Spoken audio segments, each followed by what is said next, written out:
네, 증권사 리포트 읽어드립니다. 오늘은 이 동성 화인텍에 대해서 좀 소개를 해드릴 건데요. 이 동성 화인텍은 LNG 선에 들어가는 초저온 보냉제 전문 기업입니다. 보통 이제 석유를 시추를 하면은 거기에 이제 부산물로 나오는 게 천연가스예요. 근데 그렇게 이제 생산된 천연가스를 다른 지역으로 이동을 시켜야 되는데 그러려면 기체를 액체로 만들어야 되거든요. 그런데 이 천연가스는 영하 163도 정도 돼야지 액체로 변해요. 그리고 기체에서 액체로 변하면 부피가 약 600분의 1로 줄어들어서 선박을 통한 대량 운송이 가능해지거든요. 그러니까 핵심은 영하 163도를 유지하느냐 여기에 달려 있고요. 이 163도를 유지해주는 게 초저온 보냉제. 근데 만약에 요 163도를 유지해주지 못하면 온도가 올라가서 이 액체가 다시 기체가 되고 그러면 이게 이제 부피가 팽창해서 이게 파손될 수도 있거든요. 초저온 보냉제라고 하는 게 이런 식으로 이제 생긴 건데 이 시장은 동성 화인텍이랑 한국카본이라고 하는 회사가 세계 시장을 양분하고 있고요. 그래서 다시 보시면은 동성 화인텍이 LNG 운반선용 초저온 보냉제 전문 기업이다. 전사 매출의 96%가 LNG향 보냉제에서 창출되고 있다. 수주 잔고는 2조 원 정도 되고 주요 고객은 HD 현대중공업 그리고 삼성중공업이다. 이 보냉제 같은 경우는 LNG 선박 수주량에 비례해서 일감이 생기거든요. 근데 이 LNG 선박 전 세계 시장 점유율은 한국이 7, 80%, 중국이 후발주자로 20% 정도 생산하고 있어요. 최근에는 카타르에서 100척 정도 발주를 했는데 대부분을 한국에서 가져갔고요. 그런데 이후에 중국사에서 가져가는 것들도 보냉제를 공급하겠다. 그런 내용이 나와 있고요. 이 선체 내벽에 부착되는 보냉제 제품의 경우에는 그 특성상 선박 건조의 후반부에 납품이 집중된다. 그래서 높은 성과를 반영한 판가 인상은 지난해 하반기부터 일부 반영되기 시작했으며 그로 인해 2025년 3분기를 기점으로 영업이익률이 10% 초반대로 레벨업 한 것은 자연스러운 수순이었다. 신조성가가 오르면 보냉제 가격도 같이 올라가거든요.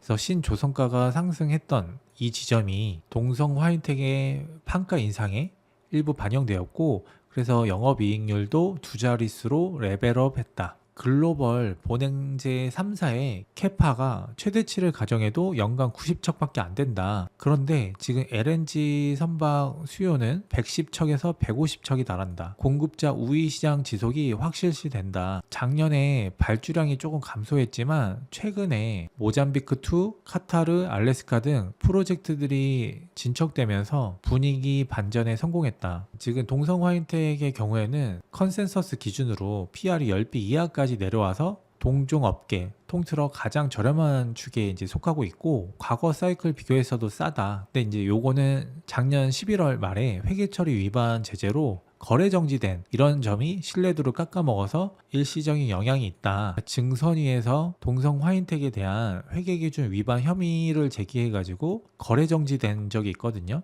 근데 11월 18일부터 주권 거래가 재개되었고 우려했던 상장 적격성, 실질 심사 판정 리스크는 일축되었다. 보통 회계 부정에서 나오는 문제가 수익을 과대 계상하는 건데 여기는 과소 계상한 점을 고려할 때 이거는 의도된 결과라기보다는 실수일 가능성이 높아 보인다. 지금 동성 화인텍의 주가 흐름이 작년 10월까지는 좀 흐름이 괜찮다가 회계 위반으로 한번 이제 조정받으면서 지금 현재 23,000원대인데 시가총액도 거의 7천억이 좀 안 되는. 근데 지금 영업이익이 작년에 730억 정도 나왔다는 거잖아요. 그래서 PR이 10배가 안 되는 수준이다. 반면 경쟁사인 한국카본 같은 경우는 작년 하반기부터도 추가 상승해서 지금 시총 2조 원대에서 거래되고 있거든요. 한편 조금 더 보셔야 되는 게 지금 세계 최대 LNG 수출국이 미국이에요. 그리고 2위가 카타르고요. 이 우크라이나 전쟁을 통해서 러시아에서 유럽으로 가는 천연가스 파이프라인이 있었는데 이제 미국산 LNG를 수입하기 시작했거든요. 러시아에서 이렇게 파이프라인을 통해서 천연가스가 들어오면 굉장히 저렴한데 정치적인 이유로 이렇게 절연을 하게 되고 그러면 이 멀리서 미국에서 천연가스를 사와야 되니까 LNG 선박이 필요한 거예요. 러시아와 우크라이나 전쟁이 장기화될수록 미국산 LNG는 계속 더 팔릴 수밖에 없는 상황이고요. 최근에 중동에서도 지금 전쟁이 터졌잖아요. 세계 2위의 LNG 공급 국가가 카타르거든요. 여기 나오지만 카타르의 노스필드는 세계 최대 단일 천연가스전이고요. 미국의 셰일가스 같은 경우 수압,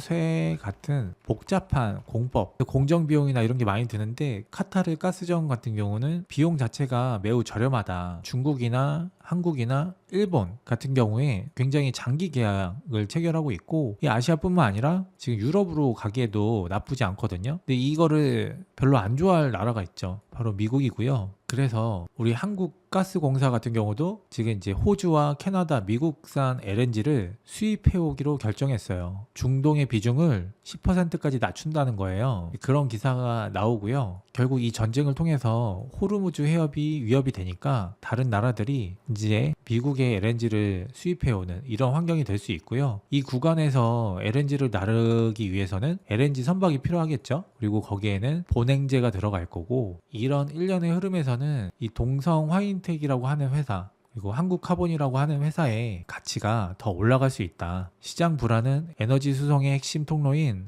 호르무즈 해협 봉쇄의 장기화 가능성이 부각되면서 한층 커지고 있다. 한국은 소비 천연가스 70% 이상을 LNG 수입에 의존하고 있는데, 이 중에서 30-40%가 카타르와 오만 등 중동에서 들여온다. 그래서 LNG 운반선 추가 수요 확대 여지가 있고, 발주가 몰리면 성가 상승 가능성도 제기된다. 국내 조선소의 2029년 잔여 도크는 60척 정도밖에 안 되는데 미국발 LNG 프로젝트만으로 필요 물량이 80척이 넘어간다. 이런 얘기를 하고 있습니다. 그래서 동성 화인텍 주가가 지금 밸류에이션은 버는 돈 대비해서 좀 낮은 상태고, 회계 이슈가 있었지만 이런 것들이 회복이 되면 주가가 더 올라갈 수 있다. 이런 내용의 리포트와 주요 내용이 되겠습니다.